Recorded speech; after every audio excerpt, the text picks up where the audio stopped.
Welcome back, Rich Nation. My name is AJ, and today we are going to be reacting to Jujutsu Kaisen Episode 4. We do these weekly when they come out, every Friday. I think they come out around every, 10:45 a.m.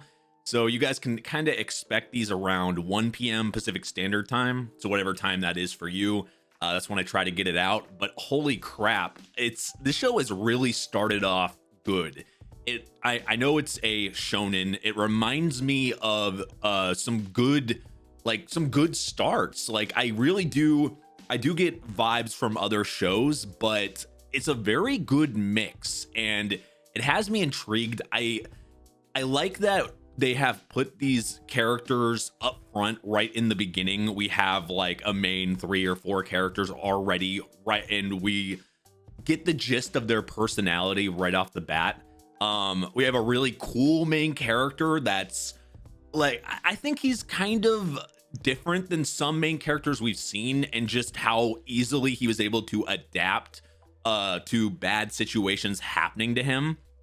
We didn't have to wait 100 episodes for him to grow, like grow to a point where he's able to handle something like that. He was able to handle a ability and it just, bad things happening to him right away. So that was kind of cool. Anyway, if you are new to the channel, make sure you subscribe, smash that like button, hit that notification bell. We do a lot of shows, reactions over here. So feel free to subscribe to the channel if you haven't. Make sure you check out all the content. Patreon.com/ajrich123 if you want to see this episode early, uncut, along with all the other shows I do. And let's go ahead and start.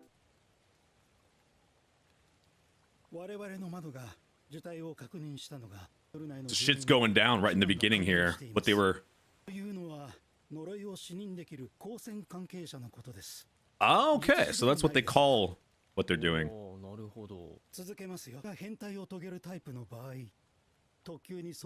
Did anybody else hear hentai there?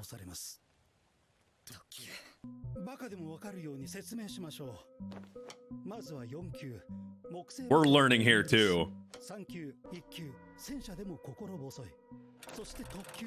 Okay.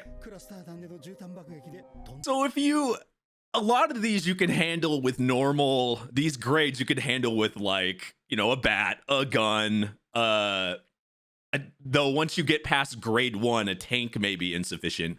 Special grade is even footing with a carpet bombing of cluster bombs. Pretty much you need a skill, ability. You need to be, somebody that can do stuff that they can do, or you're not going to have any chance. That's an interesting chart. But they have to do it instead. He's probably sent off to do a bunch of other like higher mission type things.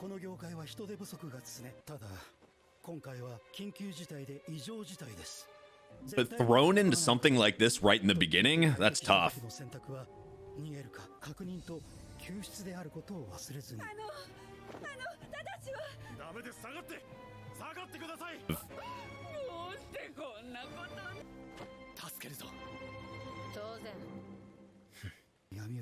So the veil is hiding, or is it hiding or protecting the area? Okay, yeah, so it is concealing it. Of course you don't want random outsiders coming in either while you're doing this. He takes all this new stuff like it's like, nothing. He's so used to it.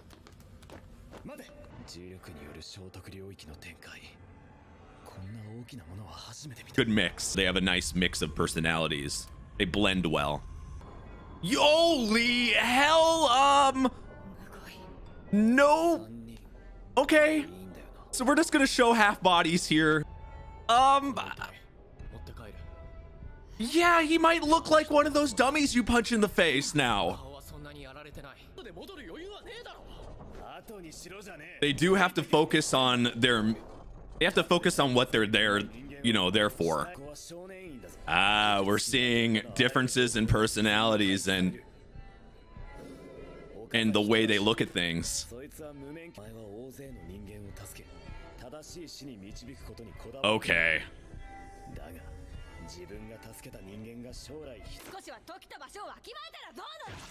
Oh shit.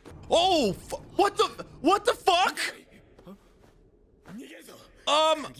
Yeah, run. They're not ready for this. Oh, no! Oh, fuck! What just happened? I know at the beginning of the last episode, they talked about, they were talking about this then, or at the end of last episode, they were talking about, shit going down, and then somebody, that 3 students went in and 1 died. Is somebody gonna die here? Are they talking about them? Are they gonna kill a main character off right in the beginning? No, fuck, I don't believe it. But they just cut his hand off, but no. Yeah, they can't do that in the beginning. This went from like 2 fun to 1,000 let's cut heads off and hands off real quick. This is why you don't joke around on missions.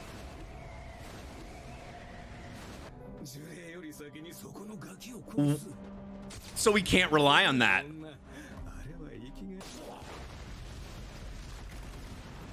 He's got to learn to be able to use that without having to go 100%.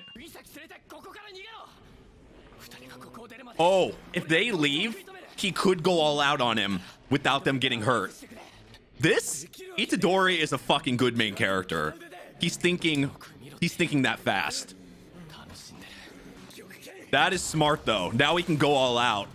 As long as he can get out of it by the time he leaves the building. It kinda is, right?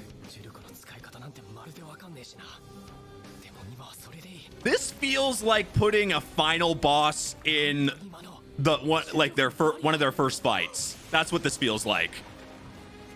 Like you accidentally made your way to a level 100 dungeon and you're a level 2 noob. Oh, Jesus! You have to. He wouldn't have been in that situation, but you can't think like that.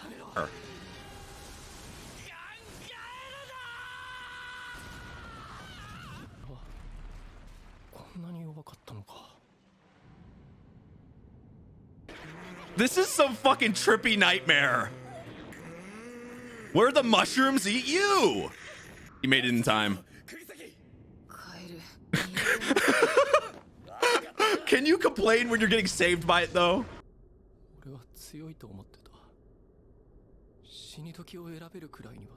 Who would have expected that though? There's no way you would expect to get into a fight like this right away.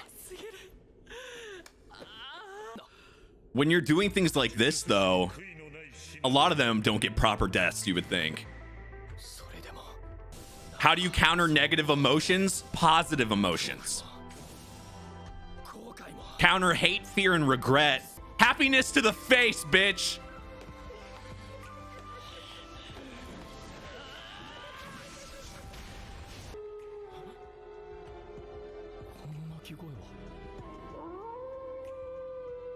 I know he was waiting for the signal, but if you're about to die, I thought he might have to use it earlier. Holy crap, this episode is going by so fast. At first, I thought it was the end there. I was like, no! This is the best episode so far, 100%. I think it's because we're getting thrown into this thrill where it feels like this is an episode 100 or 200 fight than an episode 4. I love that we're getting this, though, because this is... If you didn't think Itadori was one of the better main characters and somebody that's just a legitimate good guy but can think when he's in situations like this, then this is showing you 100% that this guy is for real. I'm loving this. So he doesn't take this guy seriously at all.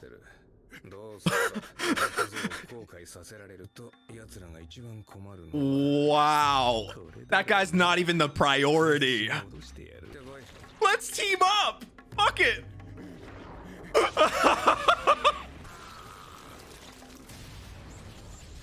Yeah.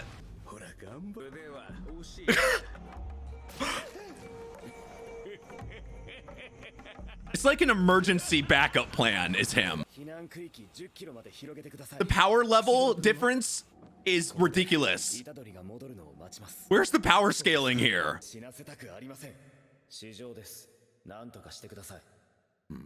It did say at the end of last episode that somebody dies, though. Is that what happens, or is that what could happen, or? You know what? Maybe it means it said 3 people die, not 3 people die. 3 students are there. Maybe they meant the guy they showed with half a body. Maybe that's the death, possibly. Let's cross our fingers.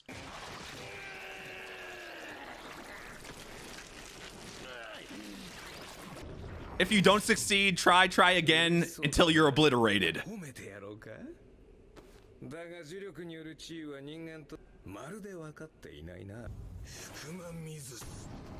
Of course this guy would have all the knowledge about curses. Oh!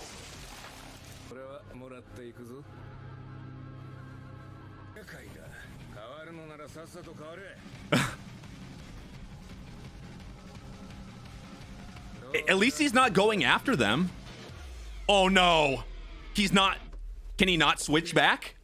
Fuck. Oh no. He's getting scolded. Oh, this is before it.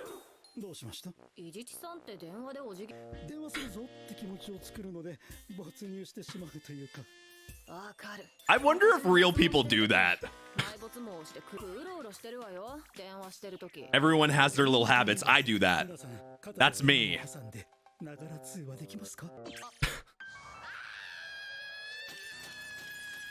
Oh no! Everybody on Twitter's worst nightmare. Your phone's broken. Guys, this was the best episode so far, which is, you know, it's whatever when you say that on episode 4. And we had a pretty good episode 3 and episode 1. You know, we had a really good kickoff. But I think it's because of the stakes. It's because we went from light, like, it was a bit lighter, even though last episode there was, you know, some life or death. I think we're just going to have to get used to that. But to the extreme where he's, you know, limbs are being torn apart. We see half a body. Now I know how dark this show can get, because if you're able to split, because it was kind of casual. The guy's just, you know, he's just a torso. He looked like one of those, you know, what the hell are those things called? You know, the pink freaking guy that you beat up or whatever at a gym. That's what that guy looked like. And they're showing, you know, you're not going to see that on My Hero Academia. You're not going to, they don't show those type of, I mean, this show is dark. I love a dark essence of a show with fun comedy on the side. I've always been a dark comedy type guy. That's like my favorite genre in regular TV shows. So having kind of being able to split back and forth, and also when he, you know, when he transforms like that, their personalities, even though they're way different, you see kind of they're both kind of comical. They both have, I don't know if you guys noticed this, but I get little similarities between the two. Just, they're very subtle, very, very subtle. But when he transforms into him, maybe it's just the comedy side and more of just, you know, staying calm for the most part under pressure. Itadori is getting a lot better with that. He wasn't even that bad in the first episode either. But I do like that he waited until everyone got out. Like, even though he was in danger where he could have died, he refused to switch. And we know why he refuses to switch, because, I mean, the guy's legitimately threatening to kill his friends like that immediately. You already know it before he even transforms. Now, the thing that I find the most strange here is, why is he not able to, because there was no communication. You know, when Itadori's on his regular thing, the guy's talking to him, you know, through the mouth or whatever. Even when he's not transformed to him, he can casually talk. Here, we don't see it on the other side. We didn't see it on the other side here, and he was completely gone. Does that mean is it because he's knocked out? Because we already know he used all his energy. He was completely spent, right? So is he knocked, like his Itadori himself knocked out, or just so exhausted that he can't go back to himself? So until he wakes up or has enough energy, he's gonna have to stay in that form. That's what I'm guessing. Hopefully by the time he gets over to them outside that building, he'll be able to wake up or something, because give this guy some room. Give this guy just a little bit, a couple minutes. We just saw this guy. He was slicing it like he was slicing up even pieces, like he was chopping up onions or chopping up like vegetables, chopping up things just in even pieces, right? Like he cut that up like he was like, okay, that needs to be even. He split that bitch. I don't know. It's the power differences in this are ridiculous so far, though. Maybe it's just because of how powerful he is compared to every character we've met so far. And we obviously that would make sense if he's the main focus. He's the guy they got to get the fingers for. It would make sense he would be the strongest. But it is kind of weird, because even though he's the antagonist and the protagonist, that's what it feels like right now. The show's antagonist is the protagonist in the same body. So, and they can't really physically fight each other. So, all he can do is or not weaken. You eat the fingers or whatever. He has to get all the fingers. It's going to be a long road for him to do that. But it's just weird having. I feel like they'll get along eventually. That's what you would think anyway. Even though this guy's, you can tell, is super freaking evil, and I want to know more about him for sure, because right now all I can see is just him being an antagonist. I think maybe if they go more into him, we can vibe with him a bit better. We can relate, or I don't know, how do you relate with somebody that like crazy and powerful like that? But another thing he mentioned was the curses. He was talking about how these that they have, even the creature have no knowledge. They don't know how curses work completely. Like he has all the knowledge of everything, and everybody else just doesn't understand it as well as he does, which makes sense the way he's able to just operate and do things so quickly like that. That means Itadori could use the knowledge this guy has. I don't know how he would be able to do it, but if he could learn the knowledge that guy knows and then apply it to himself, he could be ridiculously powerful on his own. Or just teach it to everybody else too, because he obviously knows a lot more than even the people in even in Jujutsu Tech or whatever. He knows way more than everybody. I do have to say, I was getting these little vibes, and I can't help but relate, because I like to go, especially if I've seen a show that feels similar to some extent.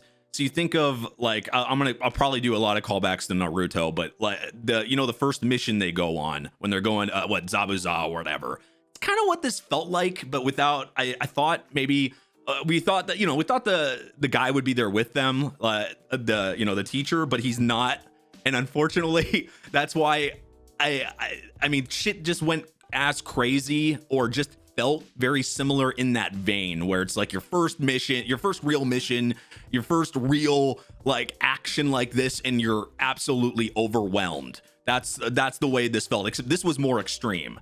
Now, where is this death they're talking about? That's what they didn't really. I mean, you could say the only thing I could think of was the guy that he was talking about. Oh, that guy, had a couple things on his license. He was, speeding, or he was, hitting people. He was doing bad things or whatever in his car. So maybe that's the death right there. That's what I was thinking when they're talking about a death. But it's still, those two got out. So the only person they could count as a death, if they were saying one of the students, would be Itadori.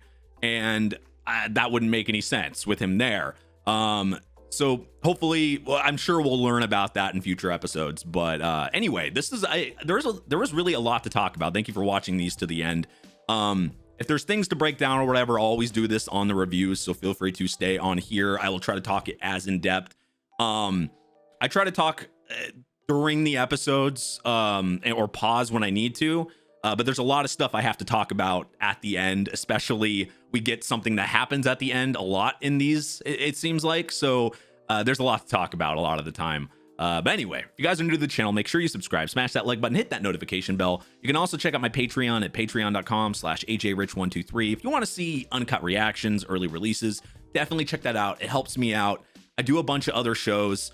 If for some reason you guys were waiting on Higurashi that came out yesterday, it'll be out tomorrow. I'm going to record it a little bit after this, after I get this episode out. I'm a little late on that. But we do Higurashi and this as a seasonal. So if you guys like the when the episodes come out type thing, definitely check these two shows out. But anyway, thank you for watching. I'll see you guys next time. Bye-bye.